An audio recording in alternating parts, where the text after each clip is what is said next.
दोस्तों स्वागत है आपका दोबारा फिर डेट म्यूचुअल फंड सीरीज की अपनी नेक्स्ट वीडियो के अंदर। दोस्तों आज की वीडियो में हम बात करने वाले हैं कि डेट म्यूचुअल फंड में अगर आप अपना पैसा इन्वेस्ट करते हैं तो किस तरह के रिस्क आपको बियर करने पड़ते हैं या किस तरह का आपको रिटर्न डेट म्यूचुअल फंड के अंदर देखने को मिलता है। और अगर आप डेट म्यूचुअल फंड में अपना पैसा इन्वेस्ट करते हैं तो क्या आपको किसी भी तरह का डेट म्यूचुअल फंड के अंदर टैक्स देना पड़ता है। तो दोस्तों आज की वीडियो में हम इन्हीं सभी की बात करने वाले हैं। और अगर आप पहली बार इस चैनल पे आए हैं तो चैनल को सब्सक्राइब करके बेल आइकन दबा के ऑल नोटिफिकेशन ऑन कर लेना, जिससे अपनी जो भी नई वीडियो होगी उसका नोटिफिकेशन आपको सबसे पहले मिलता रहेगा। दोस्तों सबसे पहले हम बात करेंगे कि डेट म्यूचुअल फंड के अंदर कौन कौन से रिस्क मेजरली माने जाते हैं। दोस्तों वैसे मेजरली फंडामेंटली देखें तो दोस्तों तीन तरह के रिस्क डेट म्यूचुअल फंड के अंदर माने जाते हैं। पहला रिस्क है दोस्तों क्रेडिट रिस्क, सेकंड रिस्क है interest rate risk, third risk है लिक्विडिटी रिस्क। क्रेडिट रेटिंग वाला जो भी रिस्क है दोस्तों, क्रेडिट रिस्क जिसको बोलते हैं, ये दोस्तों ऐसा रिस्क है जब भी कोई डेट इश्यूअर अपनी सिक्योरिटीज को इशू करता है कहीं वो डिफॉल्ट ना कर दे।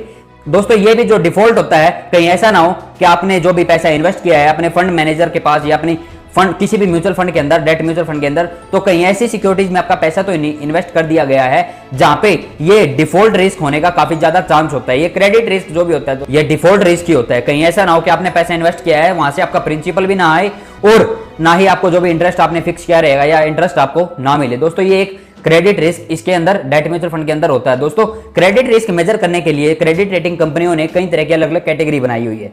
जैसे दोस्तों हाई क्वालिटी की जो भी क्रेडिट रिस्क होते हैं, हाई क्वालिटी की जो सिक्योरिटीज होती हैं, उनको दोस्तों ऐसी कैटेगरी में रखा हुआ है। वो कैटेगरी है दोस्तों triple A category, double A category, A plus category, A category. दोस्तों ये ऐसी कैटेगरी है जिनमें डिफॉल्ट होने का रिस्क कम होता है। दूसरी टाइप की कैटेगरी है दोस्तों B category, triple B category, double B category, B category, B minus category. दोस्तों ये ऐसी कैटेगरी है मीडियम साइज की दोस्तों जहां पे डिफॉल्ट होने का चांस थोड़ा बहुत हो जाता है। तीसरी कैटेगरी है दोस्तों जो भी लोअर क्रेडिट रेटिंग वाले जो भी फंड्स होते हैं या सिक्योरिटीज होती है, ये दोस्तों डिफाइन की गई है सी कैटेगरी के अंदर, triple C category, double C category, C minus category या सी कैटेगरी के अंदर, जहां पे आपको रिस्क बहुत ही ज्यादा हो जाता है डिफॉल्ट होने का।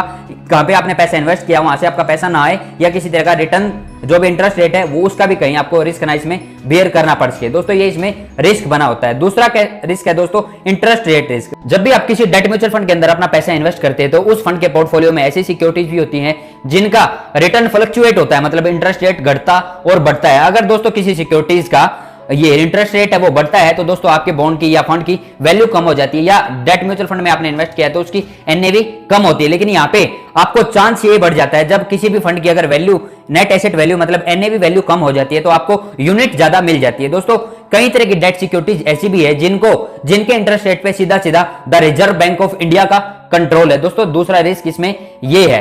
तीसरा रिस्क है दोस्तों लिक्विडिटी का रिस्क। दोस्तों कई बार क्या होता है म्यूचुअल फंड में, डेट म्यूचुअल फंड के अंदर आप अपना पैसा इन्वेस्ट करते हैं तो वहां पे फंड हाउस के द्वारा बाय डिफॉल्ट सेट हो जाता है। दोस्तों जब भी आप किसी डेट म्यूचुअल फंड में अपना पैसा इन्वेस्ट करते हैं तो उसमें लिक्विडिटी रिस्क होता है। कहीं कभी आपको पैसे की जरूरत पड़ती है तो दोस्तों कहीं ऐसा ना हो फंड हाउस के पास आपको रिडेम्पशन के लिए आपको देने के लिए पैसा ही ना हो, ये एक इसमें लिक्विडिटी का रिस्क बना रहता है। नेक्स्ट क्वेश्चन है रिटर्न। जब भी आप किसी डेट म्यूचुअल फंड के अंदर अपना पैसा इन्वेस्ट करते हैं तो as compare to equity mutual fund के अंदर आपको ज्यादा रिटर्न मिलता है, बट डेट म्यूचुअल फंड के अंदर आपको कम रिटर्न मिलता है। दोस्तों जब भी किसी भी सिक्योरिटीज की जो भी है इंटरेस्ट रेट बढ़ जाता है तो आपके जो भी नेट जिसमें आपने पैसा इन्वेस्ट किया डेट म्यूचुअल फंड के अंदर तो उसकी नेट एसेट वैल्यू कम हो जाती है। दोस्तों ये इसमें एक रिटर्न का ये इसका पोर्शन है। नेक्स्ट क्वेश्चन है दोस्तों एक्सपेंस रेशियो। जब भी आप किसी फंड में अपना डेट म्यूचुअल फंड के अंदर अपना पैसा इन्वेस्ट करते हैं, वैसे तो नॉर्मली डेट म्यूचुअल फंड के अंदर आपको कम ही एक्सपेंस रेशियो देखने को मिलता है, बट आप जब भी कभी डेट म्यूचुअल फंड के अंदर अपना पैसा इन्वेस्ट करो तो आपको हमेशा ही कम एक्सपेंस रेशियो वाला ही फंड चुनना चाहिए, क्योंकि दोस्तों जो भी एक्सपेंस रेशियो चार्जेस होता है वो आपके फंड को मैनेज करने के लिए आपसे चार्ज किया जाता है। दोस्तों नेक्स्ट क्वेश्चन आपके या बहुत सारे इन्वेस्टर्स के मन में घूमता रहता है कि डेट म्यूचुअल फंड में अगर हम अपना पैसा इन्वेस्ट करते हैं तो हमको टैक्स नहीं देना पड़ेगा। दोस्तों ये सबसे बड़ी झूठ है। डेट म्यूचुअल फंड में अगर आप अपना पैसा इन्वेस्ट करते हैं तो यहाँ पे भी आपको दो तरह के टैक्सेस पे करने पड़ते हैं।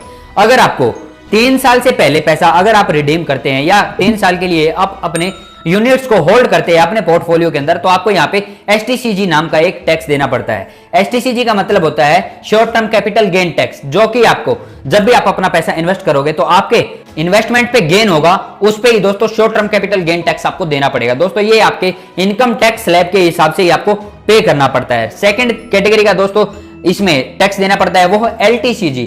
LTCG का मतलब है long term capital gain tax. अगर आप किसी डेट म्यूचुअल फंड के अंदर अपना पैसा इन्वेस्ट करते हैं और उसके यूनिट्स को आप 3 साल या उससे ज्यादा समय के लिए होल्ड करते हैं तो यहाँ पे आपको long term capital gain tax देना पड़ता है। दोस्तों यहाँ पे आपको 20% इंडेक्सेशन बेनिफिट देने के बाद जो भी आपको इनकम टैक्स स्लैब के हिसाब से टैक्स आपका बनता है वो आपको टैक्स देना पड़ेगा। दोस्तों उम्मीद करता हूं आपको डेट म्यूचुअल फंड के बारे में सभी जानकारी इस वीडियो सीरीज के अंदर मिल गई होगी। दोस्तों डेट म्यूचुअल फंड की इसी सीरीज का आप नेक्स्ट वीडियो देखना बिल्कुल भी नहीं भूलना।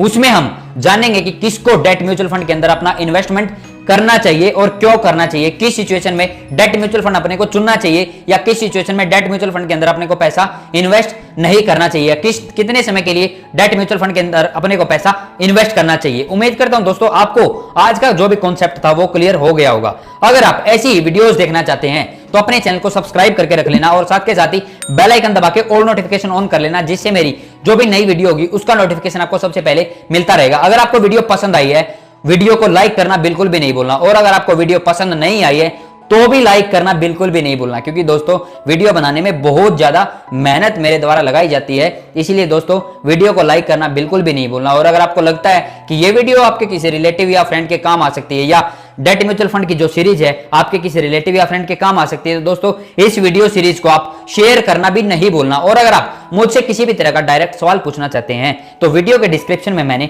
अपने सभी सोशल मीडिया हैंडल्स का लिंक दे दिया है, जिसमें आप जाके इंस्टाग्राम पे मुझसे किसी भी तरह का कोई सवाल पूछ सकते हैं। मैं जितना जल्दी होगा उतना जल्दी आपके क्वेश्चन का रिप्लाई करने की कोशिश करूंगा।